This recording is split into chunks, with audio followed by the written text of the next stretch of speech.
ओम शांति। आज हम 22 जून 71 की अव्यक्त वाणी सुनते हैं। आज की वाणी का सार है तीव्र पुरुषार्थी की निशानियाँ। शुद्ध संकल्प स्वरूप स्थिति का अनुभव करते हो, जबकि अनेक संकल्पों की समाप्ति होकर एक शुद्ध संकल्प रह जाता है। इस स्थिति का अनुभव कर रही हो।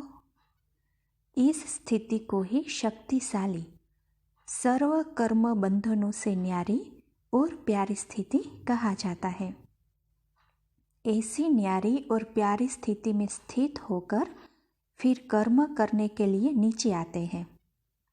जैसे कोई का निवास स्थान ऊंचा होता है, लेकिन कोई कार्य के लिए नीचे उतरते हैं, तो नीचे उतरते हुए भी अपना निज स्थान नहीं भूलते हैं। ऐसे ही अपनी ऊंची स्थिति अर्थात असली स्थान को क्यों भूल जाते हो? तो देखो बाबा क्या कहते हैं कि ऐसे ही समझ कर चलो कि अभी अभी अल्प काल के लिए नीचे उतरे हैं कार्य करने अर्थ, लेकिन सदा काल की ओरिजिनल स्थिति वही है। फिर कितना भी कार्य करेंगे, लेकिन कर्मयोगी के समान कर्म करते हुए भी अपनी निजी स्थिति और स्थान को नहीं भूलेंगे। यह स्मृति ही समर्थि दिलाती है। स्मृति कम है तो समर्थि भी कम है। तो देखो बाबा कहते हैं कि समर्थि अर्थात शक्तियाँ। मास्टर सर्वशक्तिमान का जन्मसिद्ध अधिकार कौन सा है? सर्वशक्तियाँ ही मास्टर सर्वशक्तिमान का जन्मसिद्ध अधिकार है। तो यह स्मृति की स्टेज जन्मसिद्ध अधिकार के रूप में सदैव रहनी चाहिए। ऐसे अनुभव करते हो कि सदैव अपना जन्मसिद्ध अधिकार साथ ही है। अपने को सपूत समझते हो। जो भी बैठे हैं सभी अपने को सपूत समझते हैं। तो कोई ने कहा सपूत है, कोई ने कहा बन रहे हैं। तो बाबा कहते हैं कि सपूत बन रहे हो या सबूत बन रहे हो? तो किसी ने कहा कि दोनों। तो बाबा कहते हैं कि अगर सपूत नहीं हो तो याद की यात्रा भी नहीं ठहरती होगी। अंत तक अगर सपूत बनने का ही पुरुषार्थ करेंगे तो सबूत कब दिखाएंगे? 2-4 वर्ष में सपूत बनोगे, उसके बाद 2-4 वर्ष में सबूत देंगे? सपूत तो हो ही। अगर सपूत नहीं होते तो अपने को सरेंडर समझते। सरेंडर हुए हो, वह सरेंडर भी अभी होना है। तो सरेंडर होना सपूत बना नहीं है। समझा? जो श्रीमत के आधार पर डायरेक्शन प्रमाण चल रहे हैं, अपने को ट्रस्टी समझकर चल रहे हैं, उनको तो सपूत कहेंगे ना। कहाँ कहाँ बहुत सोच भी रिजल्ट बदल देती है। जैसे पेपर के टाइम पर पेपर करने के बजाय क्वेश्चन के सोच में चले जाते हो तो पेपर रह जाता है। तो देखो बाबा कहते हैं कि तो ज़्यादा सोच में नहीं जाना है। बाप समझाते हैं सपूत बच्चे हैं तब तो श्रीमत पर चल रहे हैं। बाकी रही सबूत दिखाने की बात, वह भी हर एक यथाशक्ति दिखा रहे हैं और दिखाते रहेंगे। जितना बाप बच्चों में निश्चय बुद्धि है, बच्चे अपने में निश्चय बुद्धि कम है। तो देखो बाबा कहते हैं कि इसीलिए हर कार्यों में विजय हो, यह रिजल्ट कभी कभी दिखाई देती है। जैसे बाप में निश्चय, पढ़ाई में निश्चय है, वैसे ही अपने में भी हर समय और हर संकल्प निश्चय बुद्धि बनकर करना उसकी कमी है। तो देखो बाबा क्या कहते हैं कि इस कमी को भी कब तक भरेंगे? 2-3 वर्ष तक, 2-3 वर्ष तो स्वप्नों में भी कभी सोच में न लाना। क्या कहना चाहिए? तो देखो बाबा कहते हैं कि अभी जो तीव्र पुरुषार्थी है उनके मुख से कभी शब्द निकलेगा नहीं। वह सदैव अभी सिर्फ कहेंगे भी नहीं, लेकिन अभी अभी करके दिखाएंगे। तो देखो बाबा कहते हैं कि यह है तीव्र पुरुषार्थ। ऊपर जा रहे हो तो नज़दीक होना चाहिए ना। अगर 2-3 वर्ष की मार्जिन रखी है तो तीव्र पुरुषार्थी की लाइन में गिनती होगी। तो देखो बाबा कहते हैं कि तीव्र पुरुषार्थी का अर्थ ही है कि जो भी बात कमजोरी व कमी की दिखाई दे उसको अभी अभी खत्म कर दे।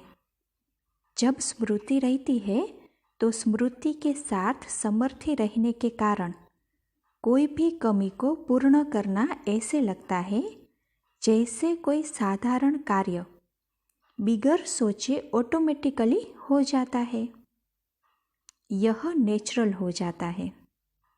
ऐसा पुरुषार्थ करने के लिए दिन प्रतिदिन जो शिक्षा मिलती है उसको स्वरूप बनाते जाओ। शिक्षाओं को शिक्षा की रीति से बुद्धि में नहीं रखो, लेकिन हर शिक्षा को स्वरूप बनाओ। तो क्या बन जाएंगे? तो देखो बाबा कहते हैं कि जो असली स्टेज का गायन है, ज्ञान स्वरूप, प्रेम स्वरूप, आनंद स्वरूप स्थिति बन जाएगी। पॉइंट की रीति से बुद्धि में नहीं रखो, लेकिन पॉइंट को प्रैक्टिकल स्वरूप बनाओ। फिर सदैव पॉइंट स्वरूप में स्थित हो सकेंगे। अभी मेजॉरिटी पॉइंट को पॉइंट रीति धारण करते हैं, वर्णन करते हैं, लेकिन जो पॉइंट को स्वरूप में लाएंगे तो वर्णन करने के बजाय साक्षात्कार मूर्त बन जाएंगे। तो यही पुरुषार्थ करते चलो। वर्णन करना तो बहुत सहज है, मनन करना भी सहज है। जो मनन करते हो, जो वर्णन करते हो, वह स्वरूप बन अन्य आत्माओं को भी स्वरूपों का अनुभव कराओ। ऐसे को कहते हैं सपूत और सबूत दिखाने वाले। सपूत बच्चे को वफादार और फरमानदार कहा जाता है। सभी अपने को फरमानदार समझते हैं। जब विजय का वरदान है तो विजय किससे होती है? तो देखो बाबा क्या कहते हैं कि जब फरमान पर चलते हैं तो फरमानदार नहीं हो। स्थूल में फरमान पालन करने की शक्ति भी सूक्ष्म के आधार पर होती है। निरंतर फरमान पालन होता है तो मुख्य फरमान कौन सा है? तो देखो बाबा कहते हैं कि निरंतर याद में रहो और मन वाणी कर्म में प्योरिटी हो। औरों को भी सुनाते हो कि पवित्र बनो, योगी बनो। तो जो औरों को सुनाते हो वही मुख्य फरमान हुआ ना। संकल्प में भी अपवित्रता व अशुद्धता न हो, इसको कहते हैं संपूर्ण पवित्र। तो देखो बाबा कहते हैं कि ऐसे फरमानदार बने हो ना। सारे शक्ति सेना पवित्र और योगी है कि अभी बनना है। निरंतर योगी भी है। निरंतर अर्थात संकल्प में भी अशुद्धता नहीं है। संकल्प में भी अगर पुराने अशुद्ध संस्कारों का टच होता है तो भी संपूर्ण प्योरिटी तो नहीं कहेंगे ना। जैसे स्थूल भोजन भले कोई स्वीकार नहीं करते, लेकिन हाथ भी लगाते हैं तो भी अपने को सच्चे वैष्णव नहीं समझते हैं। तो देखो बाबा कहते हैं कि अगर बुद्धि द्वारा भी अशुद्ध संकल्प व पुराने संस्कार संकल्प रूप में टच होते हैं तो भी संपूर्ण वैष्णव कहेंगे। कहा जाता है अगर कोई देखता भी है अकर्तव्य कार्य तो देखने का असर हो जाता है, उसका भी हिसाब बन जाता है। इस हिसाब से सोचो तो पुराने संस्कार व अशुद्ध संकल्प बुद्धि में भी टच होते हैं तो भी संपूर्ण वैष्णव व संपूर्ण प्योरिटी नहीं कहेंगे। पुरुषार्थ का लक्ष्य कहाँ तक रखा है? अब सोचो, जबकि इतनी स्टेज तक जाना है तो यह छोटी छोटी बातें अब इस समय तक सौंपती है। अभी तक बचपन के खेल खेलते रहते हो व कभी दिल होती है बचपन के खेल खेलने की? वहाँ ही रचना की, वहाँ ही पालना की और वहाँ ही विनाश किया। यह कौन सा खेल कहा जाता है? वह तो भक्ति मार्ग के अंधश्रद्धा का खेल हुआ। माया आएगी जरूर, लेकिन अब की स्टेज अनुसार, समय अनुसार विदाई लेने अर्थ आनी चाहिए, न कि ऐसे रूप में आए, नमस्कार करने आए। अभी चलने की तैयारी नहीं करनी है। कुछ समय नमस्कार देखेंगे व चल पड़ेंगे। शक्तियों को सभी अनुभव करना है। बाप दादा इसका भी त्याग कर यह भाग्य पांडवों और शक्तियों को वरदान में देते हैं। इसलिए शक्तियों की पूजा बहुत होती है। अभी से ही शक्तियों को भक्तों ने पुकारना शुरू कर दिया है। आवाज़ सुनना आता है? तो देखो बाबा अभी कितनी गुह्य बात बताते हैं कि जितना आगे चलते जाएंगे उतना ऐसे अनुभव करेंगे जैसे कोई मूर्ति के आगे भक्त लोग धूप जलाते हैं व गुणगान करते हैं।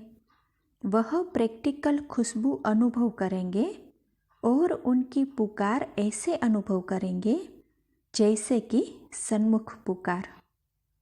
जैसे दूरबीन द्वारा दूर का दृश्य कितना समीप आ जाता है, वैसे ही दिव्य स्थिति दूरबीन का कार्य करेगी।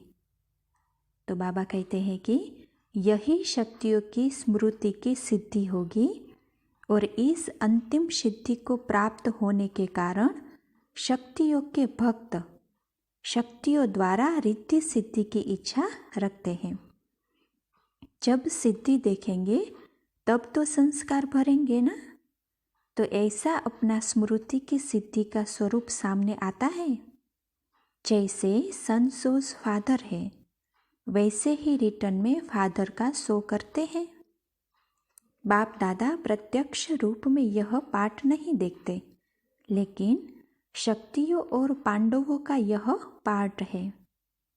तो इतना वफादार और फरमानदार बनना है जो एक सेकंड भी, एक संकल्प भी फरमान के सिवाय न चले। इसको कहते हैं फरमानदार। और वफादार किसको कहते हैं? तो देखो बाबा कहते हैं कि संपूर्ण वफादार वे कहलाएंगे जिसको संकल्प में भी व स्वप्नों में भी सिवाय बाप के और बाप के कर्तव्य व बाप की महिमा, बाप के ज्ञान के और कुछ भी दिखाई न दे। ऐसे को संपूर्ण वफादार कहते हैं। एक बाप दूसरा न कोई, दूसरे कोई बात स्वप्न में स्मृति में भी दिखाई न दे, उसको भी कहते हैं संपूर्ण वफादार। ऐसे फरमानदार की प्रैक्टिकल चलन में परख क्या होगी?